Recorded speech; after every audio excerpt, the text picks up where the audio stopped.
ഗവിയിലേക്കൊരു യാത്രയായാലോ? അതും ആനവണ്ടിയിൽ. Forest check post open ആകുന്ന സമയത്ത് തന്നെ നമുക്ക് ഗവിയിലേക്ക് കയറാം. കുമളിയിൽ നിന്നും ഗവിയിലേക്ക് ഒരു ബഡ്ജറ്റ് യാത്ര. കുമളിയിൽ രാവിലെ 5:15 എത്തുകയാണെങ്കിൽ സീറ്റ് ഉറപ്പിക്കാവുന്നതാണ്. സൈഡ് സീറ്റ് യാത്രാ വൈബൊക്കെ കുറച്ച് നേരത്തേക്കേ കാണുകയുള്ളൂ. പിന്നെ കൊടും തണുപ്പാണ്. അതുകൊണ്ട് ജാക്കറ്റ് മറക്കരുതേ. ഇടുക്കിയുടെ തണുപ്പും കോടയും ആസ്വദിക്കാനും അനുഭവിക്കാനും ഈ യാത്ര ഒരു എക്സ്പീരിയൻസ് തന്നെയാണ്. 5:15 മുമ്പ് ഒരു കട്ടനൊക്കെ കുടിച്ച് വാഷ്റൂമിലൊക്കെ പോയി വരുമ്പോൾ ഗവിക്കുള്ള ആദ്യ ബസ് അവിടെ ഉണ്ടാകും. 5:30 ബസ് ഡിപ്പോയിൽ നിന്നും പുറപ്പെടും. പത്തനംതിട്ട വരെ ഒരാൾക്ക് 208 രൂപയാണ് ടിക്കറ്റ് ചാർജ്. 6 മണിക്കൂറോളം വനത്തിലൂടെയാണ് ബസ് പോകുന്നത്. ടിക്കറ്റ് എടുക്കുന്ന സമയത്ത് ഗവിയിലേക്കാണോ പത്തനംതിട്ടയ്ക്കാണോ എന്ന സംശയം വരും. 2 ഓപ്ഷനാണുള്ളത്.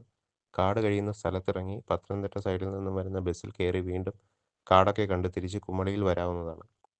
കോട്ടയം പാലാ സൈഡിലേക്ക് പോകാനുള്ളവർക്ക് പത്തനംതിട്ടയിൽ ഇറങ്ങുന്നതാണ് നല്ലത്.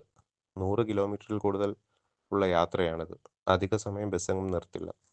മാക്സിമം 5 മിനിറ്റ് മാത്രമേ ഒരു വ്യൂ പോയിന്റിൽ ബസ് നിർത്തുകയുള്ളൂ. ടിക്കറ്റ് എടുക്കുന്ന ടൈമിൽ രാവിലത്തെ ഫുഡ് വേണ്ടവർ മുൻകൂട്ടി പറയേണ്ടതാണ്. ഇടയ്ക്ക് എവിടെയും ഇറങ്ങാനോ ഫുഡ് കഴിക്കാനോ ഓപ്ഷനില്ല. ഈ യാത്രയിൽ വന്യജീവികളെ കാണാൻ പറ്റുക എന്നത് നമ്മുടെ ഭാഗ്യമാണ്. നിരവധി ഡാമുകളും അരുവികളും ട്രൈബൽസും ആനയും പോത്തും കുരങ്ങും കടുവയുമൊക്കെയുള്ള കാട് തന്നെയാണ്. ഗവിയിലെ കാഴ്ചകളൊക്കെ കണ്ട് 11:30 പത്തനംതിട്ടയിൽ എത്തുന്നതാണ്. വീണ്ടും അടുത്ത യാത്രാവിശേഷങ്ങളുമായി എത്തുന്നതാണ്. ഗവിയിലേക്കുള്ള യാത്ര ഒരു പുതിയ അനുഭവമായി മാറട്ടെ എന്നും ആശംസിക്കുന്നു. യാത്രയെപ്പറ്റി കൂടുതൽ അറിയുവാനായി 9188336730 എന്ന വാട്സാപ്പിൽ മെസ്സേജ് അയക്കാവുന്നതാണ്.